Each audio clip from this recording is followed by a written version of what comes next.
Саламатсыздар ма оқушылар? Бүгінгі сабағымыз 2021 жылдың тест сұрақтары деп тұр. міне iTest.kz бойынша алдында бірінші нұсқаны орындап жариялаған болатынмын. Енді бүгін екінші нұсқасын көрейік.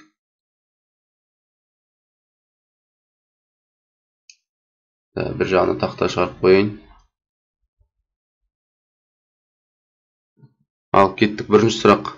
Балмұздақтың 70% су, 12% сары май дейді. Қалғаны қант екен.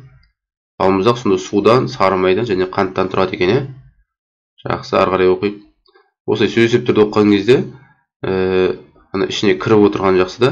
Яғни түсініп, не айтылып жатыр, соның бәрін көз алдыңызға елестетіп, балмұздақты елестетіп отырсаңыз. 3,5 килограмм балмұздақ дайындау үшін дейді. 3,5 килограммдық балмұздақ дайындау керек бізге. Неше грамм қант керек екен? Неше грамм қант кесек керек екен табыңыз дейді. Бізге не деп айтты?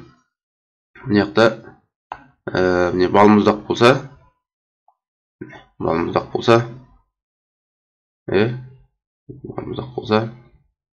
бүйтіп қояйық. Так, осы балмұздақтың 70% су екен. Су 70% құрамында.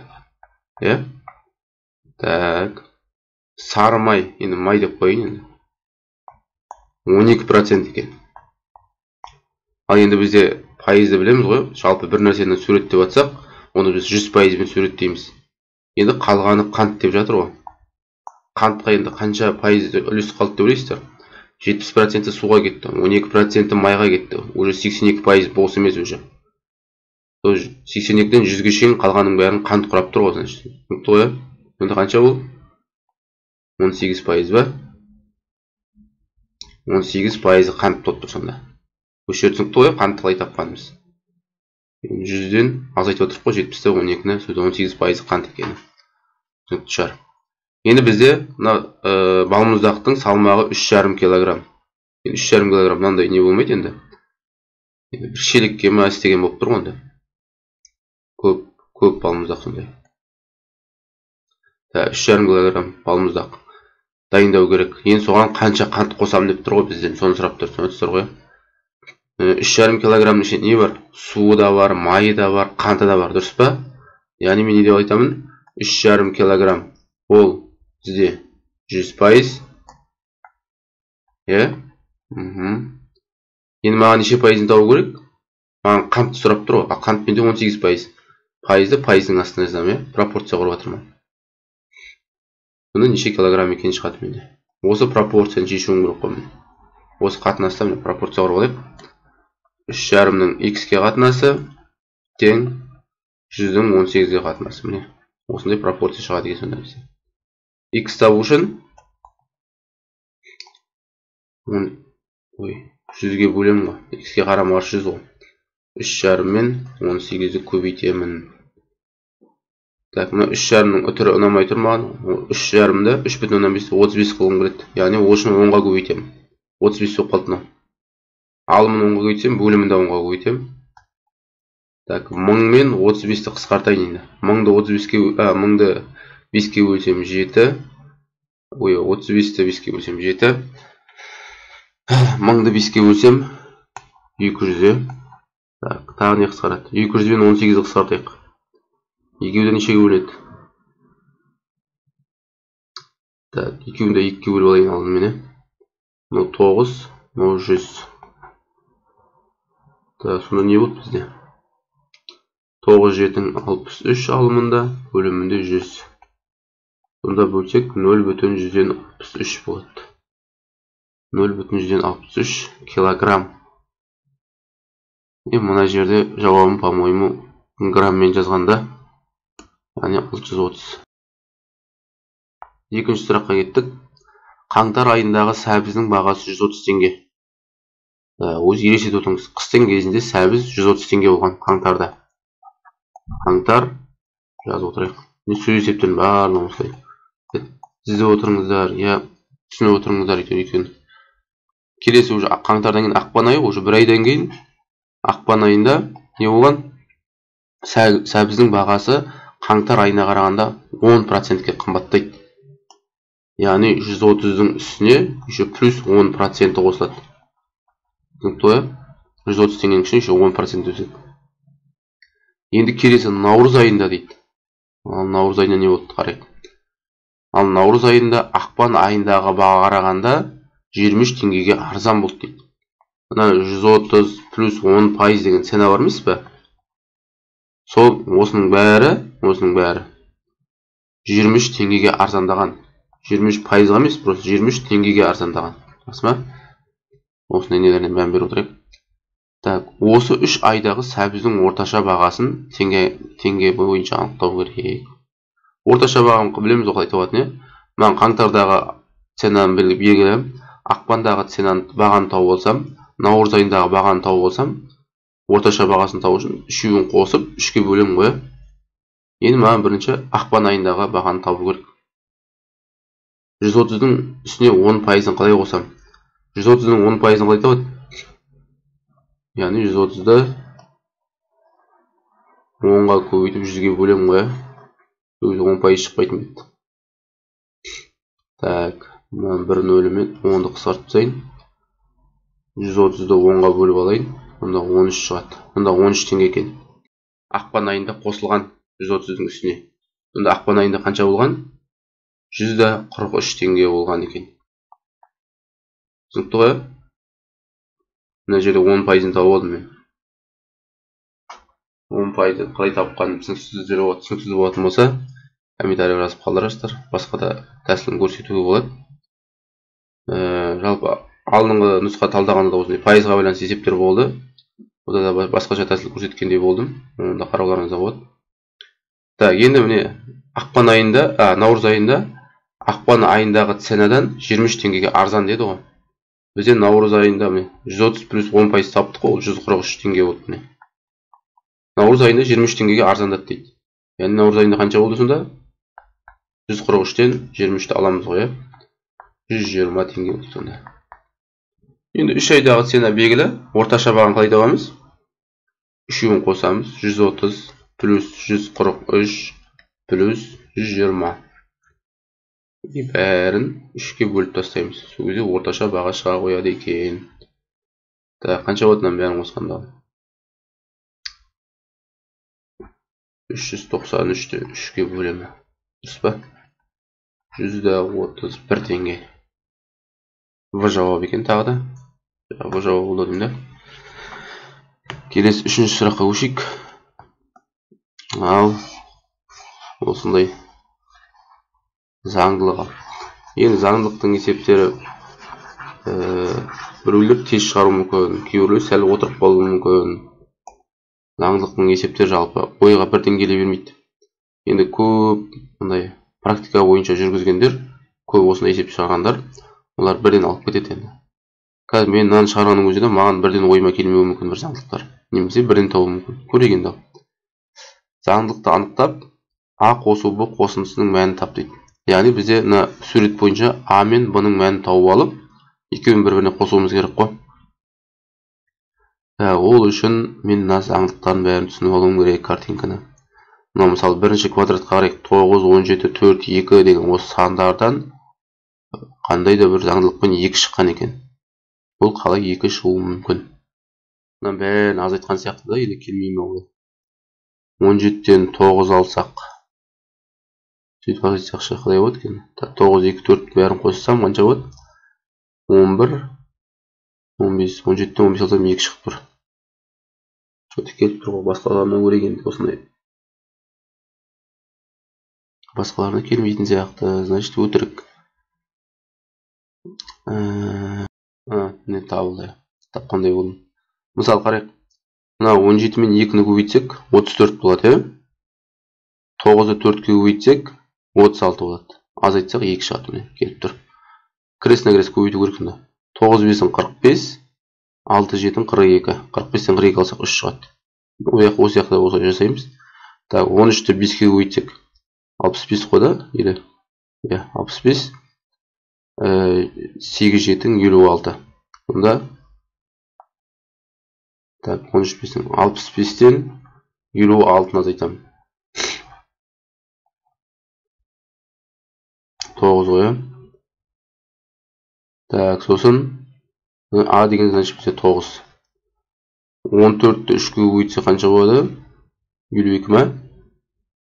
52 анау 9 4-ің 36. 52-ден 36-ны айту керек. Так, яғни 16 ғой. Сонда В бізде 16 қатеміз. Қате кеткен жоқ қой. Енді бізге не дейді? А мен бұны қос деді. 16 мен 9-ды қоссақ 25 деген жауап керек. 25 деген жауап бізде. Ой. Так, не қате 25 деген жауап жоқ қой. Қате кетіп қалды ма? Қандай жерден қате кетті? 14 3-ке көбейткенде 42 ғой, 52 деп қойыппыз ғой. Так, 42-ден 36 алсақ, онда мына жер дұрыс болмай болады ғой. Да, сонда А мен бұны қосып 9-ға 6 қоссақ 15 деген вариант. Тағы да бұл жауап екен. Осылай қосып айтудан қате кетіп қалмасын мен сияқты. Так. Үшінші есепке келдік ау деймін. Так, төртінші есепке. Кесте бойынша жұмыс жасау керек. Кестедегі мәліметтерді пайдалана отырып, қанша жанармай жұмсалғанын табыңыз дейді. Қанша жанармай жұмсалғанын табыңыз дейді. Қала ішінде, қала сыртында. 100 км жолға жұмсалатын жанармай дейді. Жүрілген қашықтық дейді. Кәдімгі өмірден алған есеп, соны тек бізге кесте бойынша беріп қойған. Жалпы қаланың ішінде жүрсеңіздер, машинаның жаңа бензинді жеу, жанармайды жеу несі көбірек болады. Өйткені тормоз көп басылады, светофорға тұрасыздар, ана жерге тоқтайсыздар, пешеход жібересіздер деген сияқты. Яғни машина тоқтап жүретін болса, жанармай көп жұмсалады да. Ал қала сыртында көбісі тек бірыңғай тек жүре береміз ғой. Ал ол кезде тоқтау деген жоқ, бірыңғай жүре бергендіктен бензин азырақ жұмыс жасалады.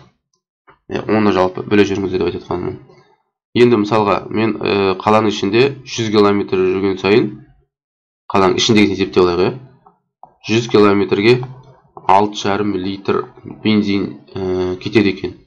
Ал мен қаланың ішінде қанша километр жүргенмін? 300 км жүргенмін. Яғни 100-дің 3-еу деген сөз. Әр қайсына 6,5 литрден кетті. 6,5 литрден. Бұнда қоссақ, мынаяғы 300 км шығып тұр міне. Ал мынаяғы қанша болады? 13 9,5 ба? 9,5 литр. Бұл қаланың ішінде кеткен бензиніміз. Енді қаланың сыртына 500 км жүрген ғой. Әрбір 100 км-ге 4,5 литр кетеді екен, егер қала сыртында жүретін болсаңыз. Енді мен 500 км жүретін болсам, ана 5-ке көбейте қойын екі жағында. Мына жағында 5-ке көбейтейін. Мына жағында 5-ке көбейте салайын. Сонда мына жағында 500 км шығады. Ал 4,5-ті 5-ке көбейтсе қанша шығады? 22,125 литр. Так, сонда енді қала ішін, қала сыртын бәрін қосып есептегенде қанша болады? 22,5-ке 19,5-ті қосып жібереміз ғой. Сонда 44 қанша? 42 шыға ма? 42 шығады. Мына екеуін қосып атырмын, өтсір ғой. 19,5. Қала ішіндегі жұмсалған бензин мен қала сыртында жұмсалған бензин екеуін қосу керек. Жалпы қанша жанармай жұмсалды деп айтылған ғой сұрағында. 42, қате кеткен жоқ қой. Так, келесі сұрақ. Кестеде сандар белгілі бір заңдылықпен берілген. Кестедегі сұрақ белгісінің орнына тиісті тап дейді. Заңдылықтағы да заңдылықтың есептері енді көп шығару керек, көп практика керек оған. Ойларыңызға бірден келмеуі мүмкін. Мына жерде еще көлденең заңдылығы, көлденең орналасқан ба, тігінен орналасқан ба, ол айтылмаған, көріп отырсыздар ғой. Тігінен де қарап көресіздер, көлденең де іздеп көресіздер. не істеу қалай орналасуы мүмкін?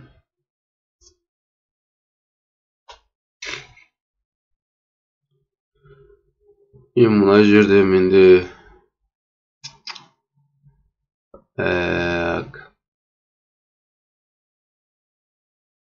шатыстырады деп ойланып көргендеріңіз болса, мысалы қараңыздаршы, маған ең бірінші мынандай идея келіп тұр. 11-ден 8 алдым. Қанша болды? 3 болды. 3-ті 5-ке көбейтем 15. Жақсы. 7-тен 5 аламын 2. 2-ні 5-ке көбейтем 10. Яғни шыққан санды 5-ке көбейтсем орындалып тұр екен да. 16-тан 9 алсам 7-ді, 7-ні 5-ке көбейтсем 35. Ондай вариант жоқ екен. Яғни мен басқа бір заңдылық тауып тұрмын да осының ішінен. Бұндай негізі есепте болмау керек ше. Яғни есеп шығарып жатсыз ба? Басқа заңдылық вообще болмау керек қой. Көрдіңіздер ме? Яғни тағы да енді заңдылық іздеп көреміз, басқа қандай заңдылық бар. Мен тігінен қарадым, енді көлденен қарайықшы, дәл осылай. 8-ден 5-ті азайтамын. 3 қой. 3-ті 3-ке көбейтсем 9 шығып тұр. Яғни немесе 3-тің квадраты. Дұрыс па? Одан кейін 11-ден 7 аламын 4. 4-тің квадраты немесе 4-ке көбейтсем 16. Ал 15-тен 10 азайтсам 5. 5-тің квадраты немесе 5-ке көбейтсем 25.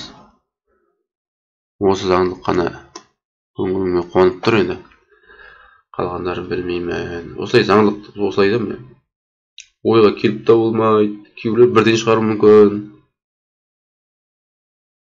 Кейбіреулер көп отырып қалуы мүмкін. Егер ондай болып қалса, аттап кетіп, басқа есеп шығарып, қайттан бір айналып келулеріңізге де болады бұндай есептерде. Кейін қараған кезде ойыңызға сарт ете қалуы мүмкін. Велосипедші 12 км/сағат жылдамдықпен 4 сағат жол жүрді дейді. Яғни, жылдамдық деген сөзді түсінеміз ғой. 12 километрді 12 км/сағат деген сөз түсінікті ме?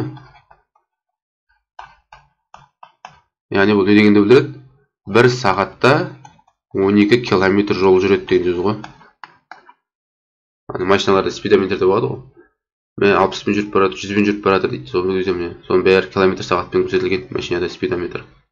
Яғни 100-бен 1 сағат бойы 100-бен тоқтамай жүрсе, яғни 100 км-ге барады деген сөз.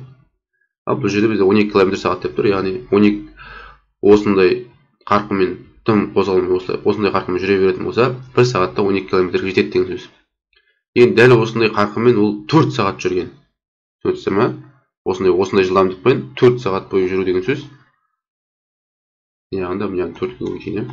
Яғни 4 сағат шығады міне. Ал мәні қанша болады? 48 ба? 48 км-ге барады. Келісесіздер ме? Дәл осындай қарқынмен жүре беретін болса 4 сағат бойы 48 км-ге барады. Егер ол жылдамдығын 2 есе кемітсе дейді, осы жолды қанша уақытта жүріп өтеді дейді. Енді жылдамдығы 12 емес, 2 есе кемітсе қанша болып қалады? 6 км/сағат болып қалады. Осы жерде жатысып кетпейік ал. Енді сағатына 6 км жүріп кетеді. 1 сағатта 6 км, 2 сағатта 12, 3 сағатта болса кете береді 18. Енді бізде жол қанша болды сонымен? Бірінші есеп бойынша, бірінші сөйлем бойынша біз жолды тауып алдық қой, 48 км. Соны біз 12 км/сағатпен жүретін болсақ, жылдамдық 4 сағаттың ішінде жолды бітірдік. Ал егер жылдамдығымыз 12 емес, 6 болса дейді, осы 48 км-ді қанша уақытта жүріп бітіреміз? Ол үшін аламыз да 48-ді 6-ға бөліп тастаймыз. Жақсы. Сонда қанша болады? 8 не шығады бізде? Сағат шығады. Мынау бізде 48 деген жол километр. Мынау километр сағат. Онда 8 сағат қалады екен. Түсінікті болса, келесі көшейік. Диаграмма бойынша берілетін есеп екен.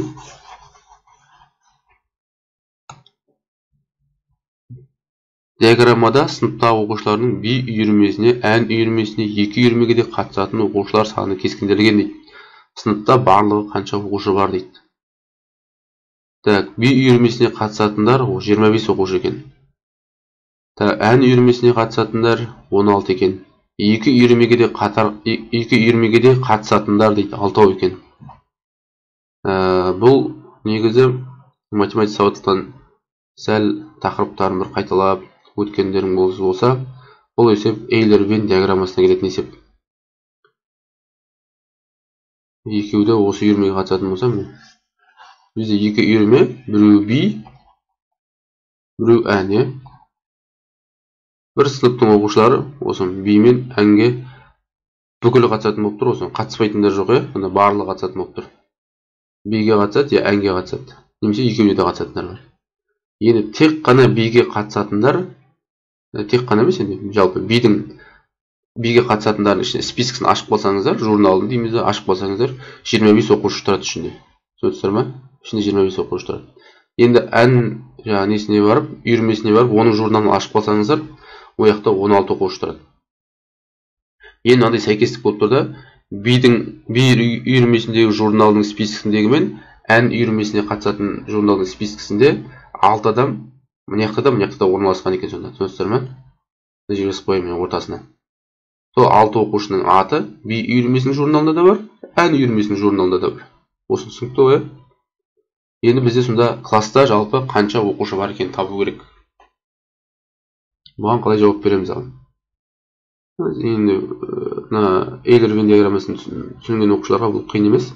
Мысалы мына бидің шеңберін қарайықшы мен. Тіпті басқа цветпен жазып қояйын. Мына бидің үйірмесі мынау ғой. Осыда барлығы қанша болу керек? Барлығы 25 оқушы болу керек. Ал мен би үйірмесінде осы тұрғанда осы шеңберде неше адам көріп тұрсыздар сіздер? 6 ғана адам көріп тұрсыздар. Ар жағында әлі қанша адам жетпей тұр әлі? 19 адам жетпей тұр, дұрыс па? Енді мына шеңбердің ішінде барлығы 25 адам болды ма? Болды ғой. Так, енді келесі ән үйірмесіне барайық.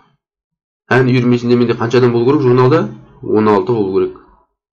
Ал менде осы мына жасылдың ішін қараңыздар. Жасылдың ішінде менде қанша адам көріп тұрсыздар?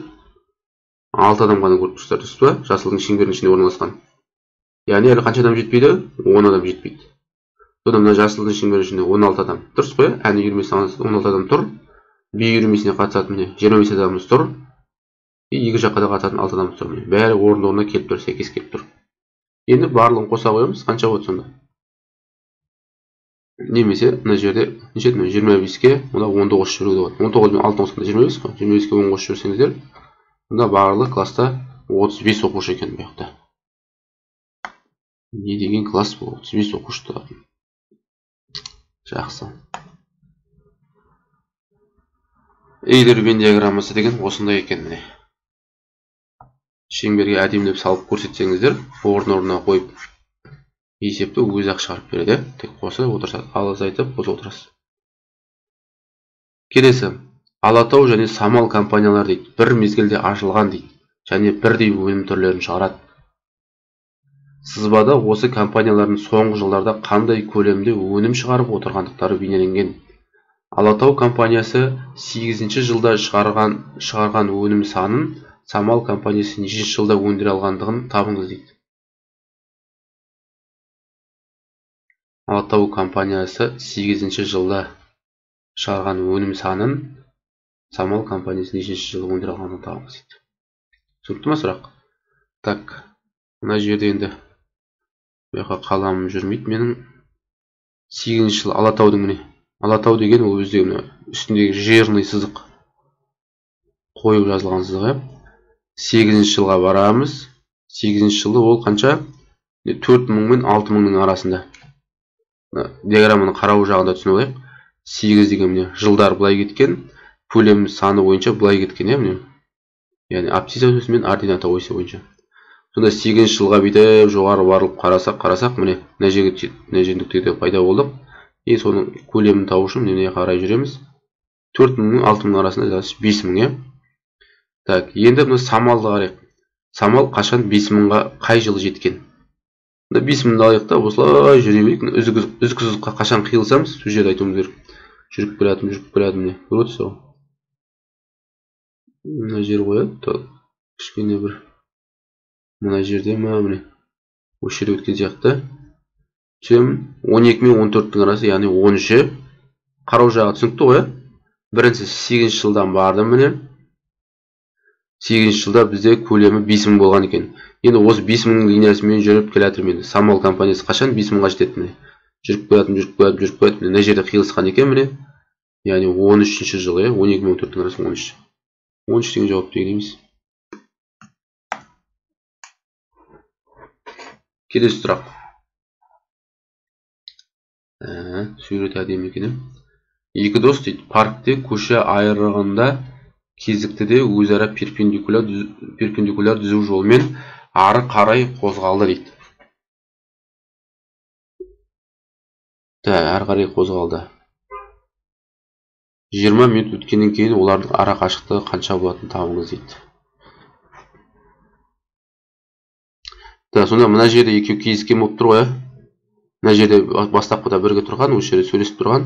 Сосын біреуі міне жоғарғы бағытқа қарай кетті. Енді сурет бойынша айта берейін. Жоғары бағытқа, біреуі міне оң жақ бағытқа қарай жүре бастаған. Жылдамдықтарын көріп тұрсыздар қанша екенін. Енді 20 минут өткеннен кейін екеуінің ара қашықтығы қанша болады дейді, соны табу керек.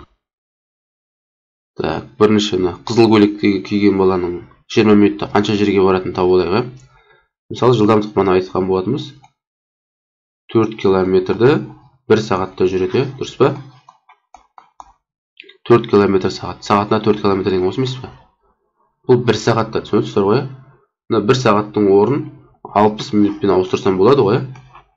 60 минутпен ауыстырса болады. Ал бізде қанша сұраған? 20 минут сұраған. Түсінесіздер ме? Яғни 60 минутта 4 километр жүретін болса, 20 минутта қанша жүреді? 60 минутта 3-ке бөліп жіберейін. Бөлемін 3-ке дейін.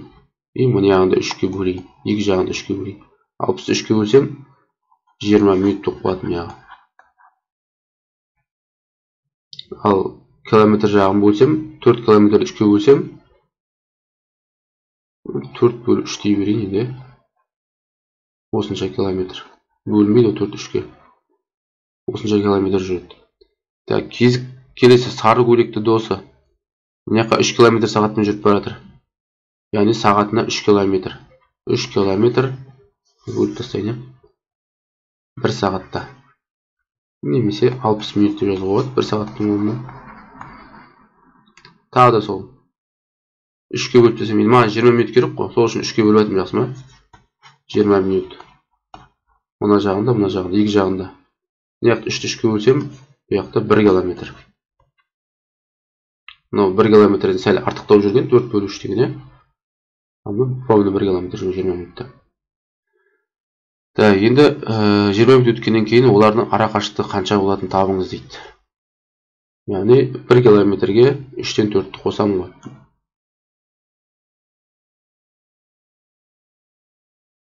3-тен 4 қосу 1. 1 дегенде 3-тен 3 деп алса да болады ғой. Онда 3-тен 7.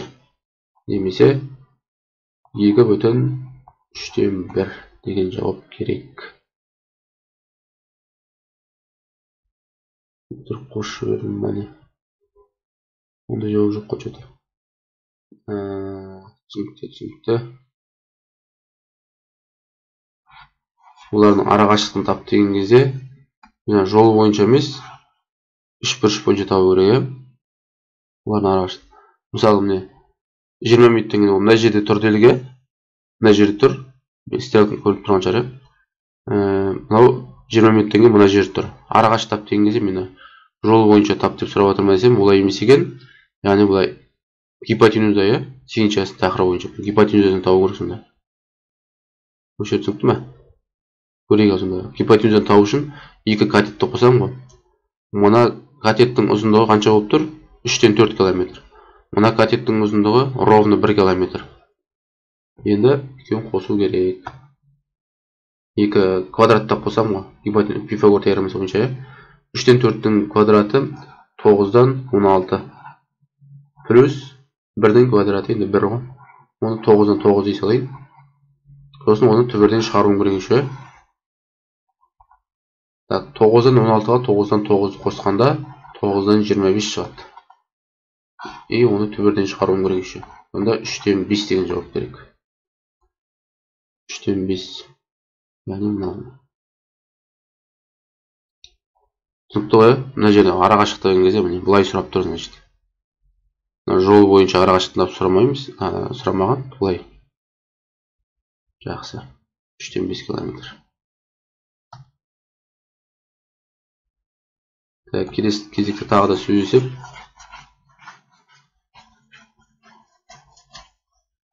Менің каналыма подписка жасап қолдау көрсеткендеріңізде жақсы болар еді.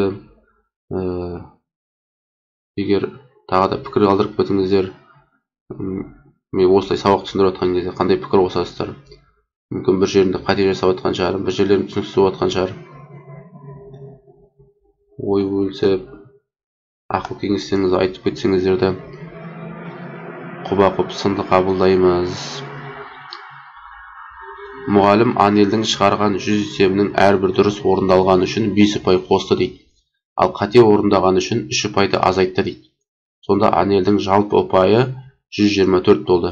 Анел қанша есепте қате шығарған табыңыз дейді. Жалпы мынау осындай тест тапсыру ағылшындарда, шетелдерде осылай екен да, міне. Мысалы, есепті дұрыс шығардыңыз ба, балыңызды береді.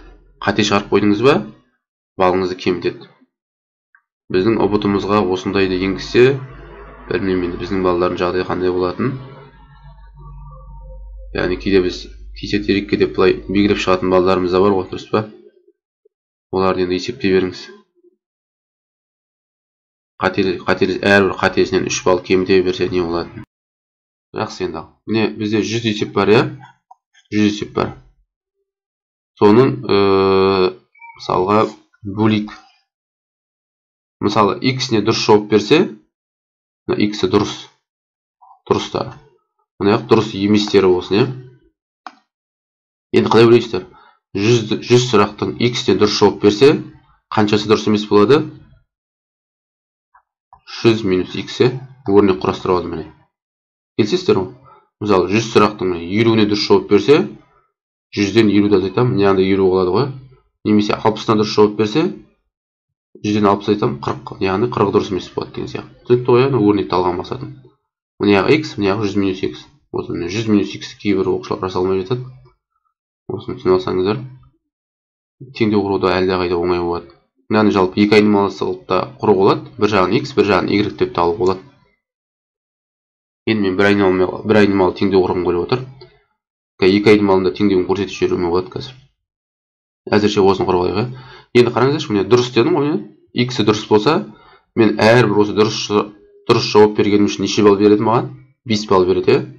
Біреу болса 5, екеу болса 10, үшеу болса 15 деген сияқты кете береді. Яғни 5-ке көбейтіледі ғой, 5x болады мына. Ал мына әрбір дұрыс емес жауаптары қалай болады?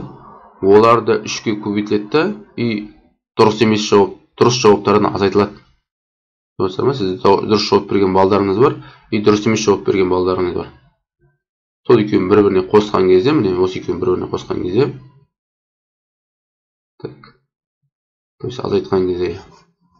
азайтқан кезде 124 деген балл алып тұрған оқушы. Егер барлығы дұрыс болса қанша балл болады? 100 сұрақтың бәріне дұрыс жауап берсе, 500 балл ғой. Көріп отырсыз, 500 баллдан 124-ін алып тұрсын. Ал егер 100 сұрақтың 100-і қате болатын болса, минус 300-ге кетеді. Бұл минусқа кетпеген, яғни плюсте жүргесін дұрыс жауап берген саны жоғарырақ болып тұр, сұрақтардың саны жоғарырақ. Жақсы, осы теңдеп шығарайық енді. 5x жазып қояйын. Минус 3-ті 100-ге көбейтем, минус 300. Минус 3-ті минус x-ге көбейтем, плюс 3x. Таңбадан қате кетпеңіздер. Тең 124. Сандарды бір жаққа, x-тер бір жаққа. 5x пен 3x қосылады, 8x болады. Мұна минус 300, мына қалып көшкенде плюс болып барады да, 424 болып кетеді ғой. 424-ті 8-ге бөлсек қанша болады?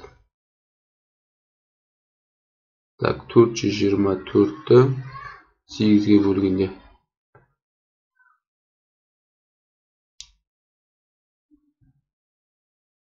3 дейді, дұрыс па? Сонда біз x деп нені белгілеп алып едік баны? Ұмытқан жоқпыз ғой? X деген ол дұрыс жауаптардың саны. Ол 53 сұраққа дұрыс жауап. Ал бізге не тап деген? Әнел қанша есепте қате шығарған тау керек. Керісінше 100 минус x тау керек. Енді 53 сұрағы дұрыс болатын болса, қаншасы қате, яғни 100-ден 53 азайтпаймыз ғой. Бұнда 47 сұрағы қате екен. Енді осы жерде екі айнымалысымен шығаратын оқушылардың жазып кетейік. Мысалға, егер сіздер дұрыс жауап берген сандарын x десеңіздер, ал дұрыс емесін y деп белгілесеңіздер, онда міне 5-ті x-ке көбейтесіздер, 5x қосылға азайтылған, то есть азайтылған y деп алғасын 3y болады онда. Өгеді 124 шығады деп аласыздар. Сосын тағы да енді екі айнымалы болса, екі айнымалы теңдеу құрғасын сіздер екі теңдеу құру керек болады сізге.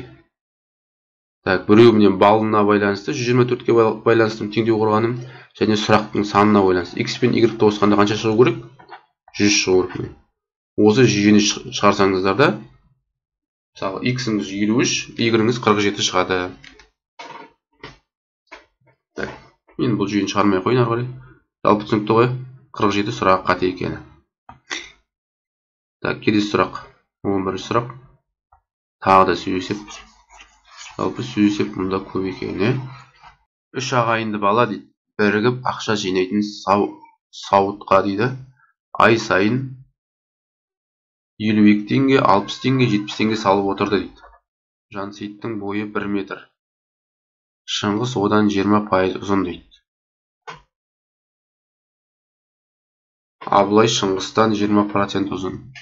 Бұлар ақшаны бойларының ұзындығына сәйкес пропорционал етіп бөліп алуды ұйғарды дейді. Ақшаны қандай қатынаста бөлу керектігін анықтаңыз дейді. 52 теңге, 60 теңге, 70 теңге дейді. Барлығы қанша сонда? Қосып алайықшы. 52, 60, 70.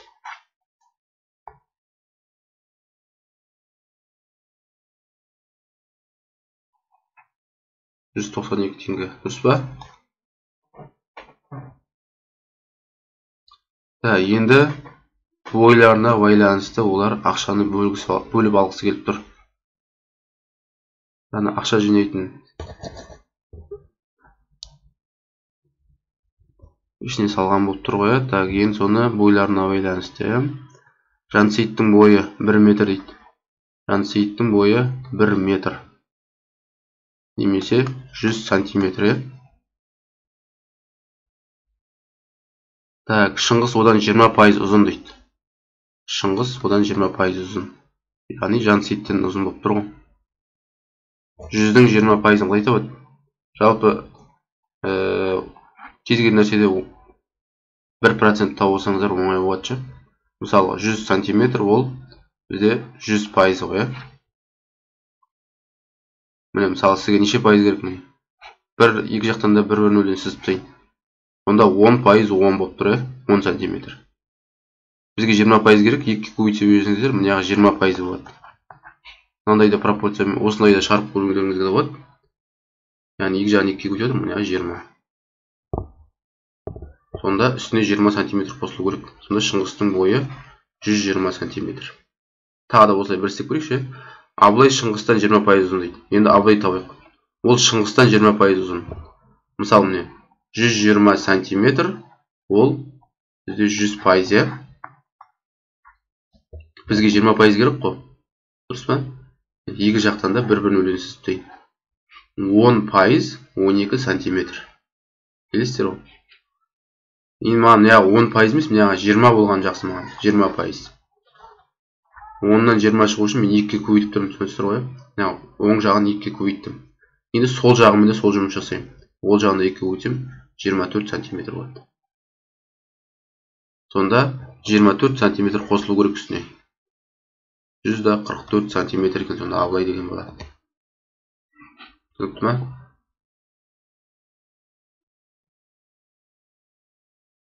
Енді осыны қатынас қылып жаза қойғай.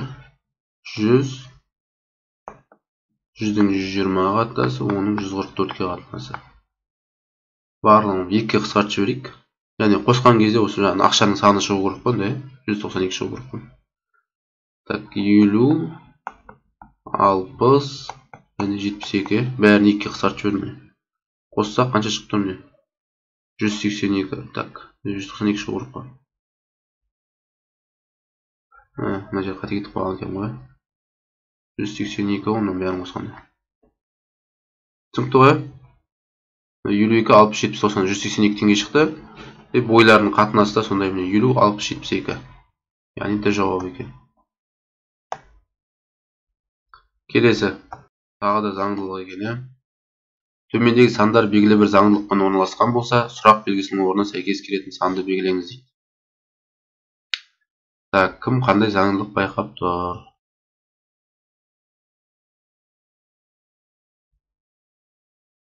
3-ті 8-ге өйтсем 24 шығады. 12-ні 8-ге өйтсем 96 шығады, о дұрыс па? Онда 6-ны 8-ге өйтсем 48 болады. 8-ге өйту керек екен, сонда қарама-қарсы. Кішкентай санды аламыз да 8-ге өтсек, қарама-қарсы сол үлкен сан шығып тұр. 12 мен 96 бір-біріне қарама-қарсы ғой. Кішкентайын 8-ге өтсем, үлкені шығып тұр. Яғни 6-ны 8-ге өтсем 48 екен. Жақсы, келесі. Бұл оңай кетті. Мен үшін оңай кетті енді. Так, зауытта соңғы 10 күн ішінде өндірілген сүт өнімдерінің көлемі мынадай дейді. Осы сандық қатардың медианысын анықтаңыз дейді. Енді медиана дегенді білу керек бұл жерде. Медиана деген, мына сіздегі сандар тізбегі беріліп тұр ғой. Осыны өсу ретімен орналастырып шығу керек. Өсу ретімен немесе кему ретімен. Бәрібір. Әйтеуір бір реттілік болу керек. Енді мен кішкентайынан бастап өсу ретімен орналастырайын. Ең кішкентайы мына жерде байқап отырсам 10 сияқты да. Так, 10. Так, одан кейін, 10-нан кейін үлкені қандай? 11. 10 деген 2 рет кездескен еще да. 2 рет кездессе 2 рет жазып қоясыздар. Так, 10 кетті. 11,6 кетті.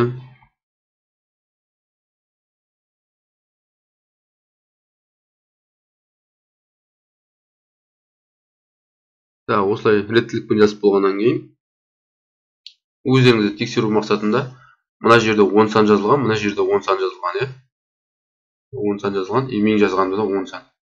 Яғни ештеңені тастамадым деген сөз. Медианы жазып, осылай сандық қатарын өсу ретімен жазып болғаннан кейін, немесе кему ретімен жазып болғаннан кейін, дәл ортасында қандай сан болады? Негізі бір линия жазған жақсырақ болады еді. Мен сүймей қалып. Так, жайлап сіз отырасыз ғой. Соңынан басынан бір сан, соңынан бір сан. Басынан бір сан, соңынан бір сан. Басынан бір сан, соңынан бір сан. Басынан бір сан, соңынан бір сан. Өлемнің ортасында либо 2 сан қалып қояды, либо 1 сан қалып қояды. Жақсы ма? Осылай бір линияның бойынша жазылып тұр деп ойлаңыздар сандар, сонда ортасында қалған сан егер 2 болып қалса, 2-ін қосып 2-ге бөлесіздер.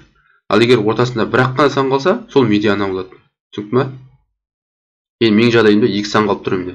Сіздерде егер бір-ақ қана сан қалатын болса, басқа есеп шығарған кезде деймін, мысалы. Сол медиана болады бәрден, басқа ештеңе істемейсіздер, сол ортасын ала қоясыздар. Ал егер ортасында 2 сан қалып қойса, кішкене жұмыс жасану керек болады. 2-ін қосамыз бір-біріне. 2-ге бөлеміз. Қайттан сол шығады ғой, 12,2. Яғни жауап 12,2 шығады. Так, келесі 14-ші сұрақ. Ал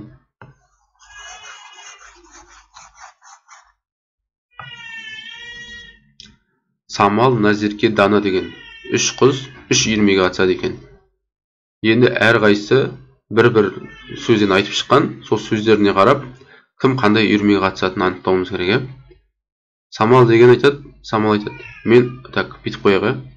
Егер шатыспас үшін Самал, Назерке, Дана.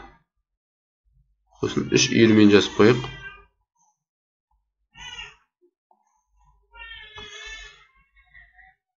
Бізде би деген үйірме бар, фото деген үйірме бар, және домбыра деген үйірме бар.